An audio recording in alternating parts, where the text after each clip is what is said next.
আমি অ্যাস্ট্রোলজার দেবদূত জ্যোতি। আজকে বলবো বৃহস্পতি গ্রহ যদি খারাপ হয়ে যায় লক্ষণ কি দেয়। প্রত্যেকটা গ্রহ খারাপ হওয়ার সময় কিন্তু লক্ষণ দেয়, ভালো হওয়ার সময় লক্ষণ দেয়, খারাপ হওয়ার সময় তো কিন্তু লক্ষণ অবশ্যই দেয়। কিন্তু লক্ষণটা কি? বৃহস্পতি গ্রহ জন্মকুণ্ডলিতে নানাভাবে খারাপ হতে পারে, অশুভ গ্রহ দ্বারা পীড়িত হতে পারে, রাহু, কেতু, শুক্র, শনি। এই এই গ্রহ দ্বারা যদি পীড়িত হয়, শুক্র কেন বললাম, কারণ শুক্র হচ্ছে দৈত্যগুরু। শুক্র একটা শুভ গ্রহ, কিন্তু দৈত্যগুরু বৃহস্পতি হলো দেবগুরু, স্বভাবগত মিল নেই। শনি দ্বারাও খারাপ হতে পারে, সব সময় হয় না, কিন্তু যদি খারাপ হয় তাহলে বৃহস্পতি কোনো অশুভ গ্রহ দ্বারা যদি খারাপ হয় জন্মকুণ্ডলিতে, বা যেভাবেই হোক, নক্ষত্রগত হোক বা গ্রহগত হোক, ভাবগত হোক, যেভাবেই হোক, যদি বৃহস্পতি গ্রহটি আপনার খারাপ হয়ে যায়, প্রথম সিমটমগুলো আপনাদেরকে বলছি যে কি সিমটম আপনি পাবেন। তো ভিডিওটা মনোযোগ সহকারে দেখুন। আপনাদেরকে আমি রিকোয়েস্ট করব, যদি ভিডিওটা ভালো লাগে লাইক এবং শেয়ার করে দিন, এবং নিত্য নতুন ভিডিও পেতে অবশ্যই যারা ফেসবুক পেজ থেকে ভিডিওটা দেখছেন ফেসবুক পেজটাকে ফলো করুন, এবং ইউটিউব চ্যানেলটাকে সাবস্ক্রাইব করুন যারা ইউটিউব চ্যানেল থেকে দেখছেন। অ্যাস্ট্রোলজার দেবদূত জ্যোতি এই নামেই আমার ফেসবুক পেজ এবং ইউটিউব চ্যানেল রয়েছে, সার্চ করলে ইউটিউবে পেয়ে যাবেন এবং ফেসবুকেও পাবেন। তো এখন আপনাদেরকে বলবো যে বৃহস্পতি এই যে প্ল্যানেটটা যখন খারাপ হয়ে যায় কি সিমটম দেবে। দেখুন, এই যে বৃহস্পতি আমাদেরকে অর্থ দেয়, সমৃদ্ধি দেয়, আর্থিক সমৃদ্ধি, সব জিনিসকে বাড়িয়ে দেয়। যদি বৃহস্পতি কারো প্রপার্টির সঙ্গে যুক্ত হয়ে যায় তাকে বড় বড় প্রপার্টি দেবে, বড় গাড়ি, বড় বাড়ি, এসব দেয়। যদি অর্থের সঙ্গে যুক্ত হয়ে যায় ভালো সেভিংস হাতে দিয়ে দেয়, ভালো সেভিংস হয়, বড় অর্থ উপার্জন হয়। এবার বলি যে শুধু এইটুকুতেই কিন্তু বৃহস্পতি সীমাবদ্ধ নয়, যে বৃহস্পতি যদি খারাপ হয়ে যায় অর্থহানি হয়, পেটের প্রবলেম হয়, এগুলো তো আমরা সবাই জানি। এছাড়া কি সিমটম আছে যেটা দেখলে আমরা বুঝবো যে বৃহস্পতি গ্রহ খারাপ হয়ে যাচ্ছে? কিছু কর্ম আছে আমাদের, যে কর্মগুলো হচ্ছে মাধ্যমেও কিন্তু বৃহস্পতি গ্রহ খারাপ হয়ে যায়। অনেক সময় কিছু কর্ম আমরা এমন করে ফেলি যার জন্য বৃহস্পতি খারাপ হয়, তো সেদিকে লক্ষ্য রাখতে হবে। এবং যদি জন্মকুণ্ডলিতে বৃহস্পতি খারাপ হয়ে যায় তাহলে কি ফল হয়, আমি এই হচ্ছে দুটোই বলবো এই ভিডিওতে, হচ্ছে কর্মটাও বলবো এবং কোনো গ্রহ দ্বারা খারাপ হলে কি হয় এটাও বলবো। তো এই এই দুটো বিষয় বলবো। তো এখন বলি আপনাদেরকে যে বৃহস্পতি যদি খারাপ হয়ে যায় তাহলে দেখবেন কি হয়, গুরুজনদের সাথে অশান্তি হয়। বাড়িতে বাবা মা, জেঠু, দিদা, কাকা, এমনকি স্কুলের কোনো শিক্ষক, কোনো গুরু, তো গুরুজন যারা আছে তাদের সাথে অশান্তি, ঝগড়া, তারপরে হলো কথা কাটাকাটি, বিতর্ক, এসব হবে। তো বুঝতে হবে যে আপনার বৃহস্পতিটি খারাপ হয়ে গেছে, কারোর সাথেই সম্পর্ক আপনার ভালো থাকছে না, বিশেষ করে হলো গুরুজন ব্যক্তিদের সঙ্গে। অনেক সময় দেখা যায় অনেক বাচ্চাদের জন্ম ছকে বৃহস্পতি খারাপ, তখন দেখা যায় মা বাবার কোনো কথা শুনছে না, অবাধ্য হয়ে যাচ্ছে। তো এটাও আমরা দেখি। তো কোনো বড় মানুষেরও জন্ম ছকে যদি তাদের গুরুজনদের সাথে কোনো কারণে হোক অশান্তি হয়ে যাচ্ছে, হচ্ছে বনিবনা হচ্ছে না, তো সেক্ষেত্রে কিন্তু বৃহস্পতি খারাপ হয়ে যাচ্ছে, এটা বুঝতে হবে, তার সিমটম আপনার জীবনে আসা শুরু হয়ে গেল। এরপরে বলবো সোনা গয়না, যেহেতু বৃহস্পতি গোল্ডকে রিপ্রেজেন্ট করে, সোনাকে রিপ্রেজেন্ট করে, সেই জন্য বলবো যদি সোনা হারিয়ে যায়, আপনার হাতে একটা আংটি ছিল হারিয়ে গেছে, বা গলায় একটা চেন ছিল হারিয়ে গেছে, বা ঘরে একটা আংটি সোনা বা যে কোনো একটা গয়না আপনার ঘরে ছিল, আপনি খুঁজে পাচ্ছেন না, হারিয়ে গেছে, বা আপনার গায়ে ছিল হারিয়ে গেছে, আপনি শিওর হয়ে যান আপনার বৃহস্পতি খারাপ হয়ে গেল। খারাপ তো হয়েই গেল, এবং তার নেগেটিভ এফেক্ট আপনার জীবন থেকে ওই দিন থেকেই শুরু হয়ে যাবে, আপনার জীবনে আসা শুরু হয়ে যাবে। আপনি দেখবেন যদি কারোরই যদি সোনা গয়না হারিয়ে যায় তারপর থেকে তার আর্থিক দুরবস্থা নেমে আসবেই, গ্যারেন্টেড আসবে। সোনা গয়না হারানো এর জন্যই বলে খারাপ, ভালো না। তার কারণ এটাই, কারণ সোনা হচ্ছে বৃহস্পতিকে ইন্ডিকেট করে। তো সোনা যদি হারিয়ে যায় বা ধরুন চুরি হয়ে গেল, তাহলে বুঝতে হবে যে আপনার আর্থিক দুরবস্থা বা আর্থিক দুর্দিন আপনার জীবনে আসছে, কিছুদিনের ভেতরেই আপনি আপনি বুঝতে পারবেন। এরপরে যেটা বলবো আপনাদেরকে, সোনা বন্ধক দেয়া। যদি সোনা আপনাকে বন্ধক দিতে হচ্ছে, সোনা বিক্রি করতে হচ্ছে, সেটাও কিন্তু বৃহস্পতি খারাপের একটা লক্ষণ, সব থেকে বড় লক্ষণ এটাও একটা। এরপর আরেকটা বলবো যে বৃহস্পতি খারাপ হয় এমন কিছু কর্ম, দেখবেন বাড়িতে অনেক সময় বই আছে, অনেক বই আছে, বই খাতা অনেক আছে, কিন্তু বইগুলো পড়া হয় না, স্টোর করে ঘরে আপনি জমিয়ে রেখেছেন, তো বইগুলো পড়ছেন না, জ্ঞান নিচ্ছেন না বইগুলো থেকে, আপনি জমিয়ে রেখে দিয়েছেন, তাহলে জানবেন বৃহস্পতি আপনার খারাপ হতে শুরু করে দিয়েছে। খারাপ হবেই, খারাপ হবেই বৃহস্পতি, কারণ বৃহস্পতি জ্ঞানকে বোঝাচ্ছে।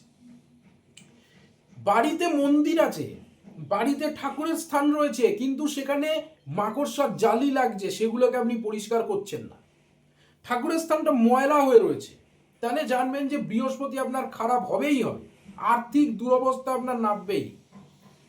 তারপরে আরেকটা বলবো যে বৃহস্পতি খারাপের কি লক্ষণ রয়েছে। বাড়িতে যদি ঠাকুরের কোনো ছবি ফেটে গেছে, ভেঙে গেছে, সেটা আপনি রেখে দিয়েছেন এবং তার কোনো যত্ন হচ্ছে না, সেই ঠাকুরের পুজো হচ্ছে না, তাহলে জানবেন যে বৃহস্পতি কিন্তু আপনার খারাপ হয়ে যাবে। এরপরে আপনাদেরকে বলবো যে বৃহস্পতি যদি খারাপ হয়ে যায় তাহলে আর কি কি হতে পারে। দেখুন, বৃহস্পতি যদি খারাপ হয়ে যায় তাহলে সম্পর্কের ক্ষেত্রে অশান্তি তৈরি হয়, দাম্পত্য জীবনে ঝামেলা, অশান্তি তৈরি হয়, কারণ বৃহস্পতি এমন একটা গ্রহ যে দাম্পত্য জীবনকে বাঁচিয়ে রাখতে পারে, লম্বা টানতে পারে। সততা, অনেস্টি, পার্টনারের মধ্যে সততা এবং অনেস্টি জিনিসটা থাকে, একজনকেই সারা জীবন ভালোবেসে যাওয়া, এটা কিন্তু এই জায়গাটাকে কিন্তু বাঁধিয়ে রাখে বৃহস্পতি। প্রেম ভালোবাসা এগুলো বৃহস্পতির কাজ নয়, এটা শুক্রের কাজ, কিন্তু রক্ষা করা হচ্ছে বৃহস্পতির কাজ। এই বৃহস্পতি যদি শুভ হয় এবং শুভভাবে যে ভাবকে দৃষ্টি দেবে সেই ভাবটাকে বাঁচাবে। এরপর সব থেকে বড় দামি কথা বলবো আপনাদেরকে, এই কর্মটা অবশ্যই একটু বুঝে করুন, সেটা হলো রোল গোল্ড বা ইমিটেশনের যে আমরা যে গয়না ইউজ করি, ইমিটেশনের সিটি গোল্ড বা রোল গোল্ড যেগুলো আমরা ইউজ করি, বিয়ে বাড়িতে পড়ে যাচ্ছেন, অনুষ্ঠানে পড়ে যাচ্ছেন, কোনো বিশেষ অকেশনে পড়ে যাচ্ছেন, কোনো প্রবলেম নেই, অবশ্যই পড়তে পারেন। কিন্তু আপনি যদি আপনার শরীরে সব সময় এই রোল গোল্ড ইমিটেশনের যে যে হচ্ছে গয়নাগুলো আপনি সব সময় রোজ পরে রয়েছেন, প্রত্যেক দিন আপনি লাগাতার ব্যবহার করে যাচ্ছেন, তাহলে জানবেন বৃহস্পতি আপনার খারাপ হয়েই যাবে। আপনি যে কর্ম করছেন এতে খারাপ হয়ে, কারণ ওটা হলো নকল সোনা। শাস্ত্র বলছে বৃহস্পতিকে ভালো করতে গেলে সোনা পড়তে হবে, সোনার এখন প্রচুর দাম, সোনা পরবো না তাও ভালো, রূপো পড়ুন, সেটারও দাম বাড়ছে, কিছু কিছু পড়ার দরকার নেই, কিন্তু দয়া করে প্রত্যেক দিন শরীরের মধ্যে roll gold, imitation, city gold এইসব জাতীয় কোনো অর্নামেন্টস গায়ে দেবেন না, রোজ ব্যবহার করবেন না।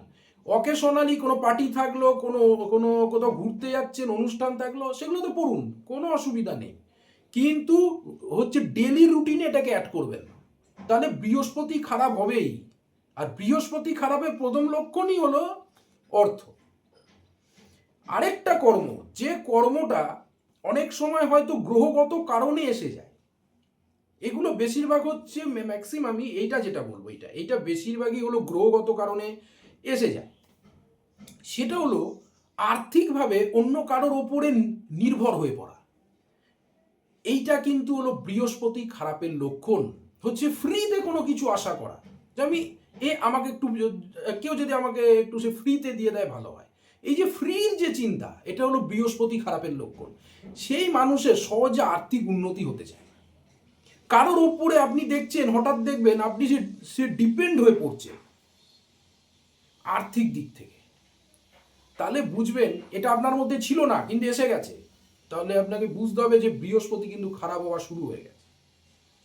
এরপরে বলবো, বৃহস্পতি যখনই এরকম হয়ে যায় যে ফ্যামিলিতে গুরুজনের সঙ্গে আর্গুমেন্ট হচ্ছে, তর্ক হচ্ছে, ঝগড়া হচ্ছে, বইপত্র স্টোর করে রেখে দিয়েছেন, বইটাকে পড়া হয় না, কিচ্ছু না, ঠাকুরের জায়গাটা আপনার আগোছালো হয়ে রয়েছে, এরকম কন্ডিশন যখনই হয়ে থাকবে জানবেন যে বৃহস্পতি খারাপ অবস্থায় যখনই ঘরে কোনো বাচ্চা থাকবে, সেই বাচ্চা যখন বড় হবে তখন তারা আপনার যে শত্রু তার হয়ে বলবে, আপনার হয়ে বলবে না। আপনার কোনো কথাকে ফলো করবে না, আপনার কোনো নিয়মকে ফলো করবে না, আপনার কোনো রীতি নীতি কোনো কিচ্ছুকে ফলো করবে না। তারা ফলো করবে আপনার অপোজিট, আপনার বিরুদ্ধে যে মানুষটা দাঁড়িয়ে রয়েছে তার হয়ে বলবে। এই এফেক্টটা সন্তানদের ওপর এবং বাচ্চাদের ওপরও আসে। এরকম সিচুয়েশন দেখছেন, তাহলে জ্যোতিষী দেখান। জ্যোতিষী একমাত্র এই জায়গাটাকে আপনার ঠিক করাতে পারবে। যদি আপনারা আমার সাথে কন্ট্যাক্ট করতে চান অবশ্যই কন্ট্যাক্ট করতে পারেন। আপনার সোনা গয়না হারিয়ে যাওয়ার পর দিন খারাপ এসে গেছে, আর্থিক দুরবস্থা এখনো চলছে বা নেমে গেছে ওই দিনের পর থেকে, আপনারা আমার সাথে ইমিডিয়েট কন্ট্যাক্ট করতে পারেন। আমি আপনাদেরকে, যদি আপনার হরোস্কোপ অর্থাৎ আপনার জন্ম তারিখ সময় এগুলো জানা থাকে তো আপনার হরোস্কোপ বা কুষ্টি দেখে আমি বলে দেবো যে কি উপায় রয়েছে। যদি এগুলো জানা না থাকে, আপনার জন্ম তারিখ সময় জানা নেই, অনেকেরই এগুলো জানা থাকে না, তো সেক্ষেত্রে আপনার হাতের ছবি, ছেলে হলে ডান হাত, মেয়ে হলে বা হাতের ছবি দেখাবেন। যারা এসে দেখাতে চান আসবেন, এসে আপনারা দেখাতে পারবেন। আমি ব্যারাকপুরে থাকি, আপনারা এসে দেখাতে পারবেন। এবং যদি আসতে না পারেন অনলাইনেও আমি দেখি, আপনারা অনলাইনে সঙ্গে সঙ্গেই দেখাতে পারবেন। যারা এসে দেখাতে চান একটু ওয়েট করতে হয়, কারণ আগে নাম আপনাকে বুকিং করতে হবে, একটা ডেট দেওয়া হবে, সেই ডেটে আপনাকে আসতে হবে। কিন্তু অনলাইনের ক্ষেত্রে আপনাকে ওয়েট করতে হবে না, অনলাইনে আপনি সঙ্গে সঙ্গে দেখাতে পারবেন। তো স্ক্রিনে ফোন নাম্বার দেয়া রয়েছে, যে কোনো সময় আপনারা আমাকে কল করতে পারেন বা হোয়াটসঅ্যাপ করতে পারেন যে কোনো সময়। তো আজ এ অবধি, ধন্যবাদ।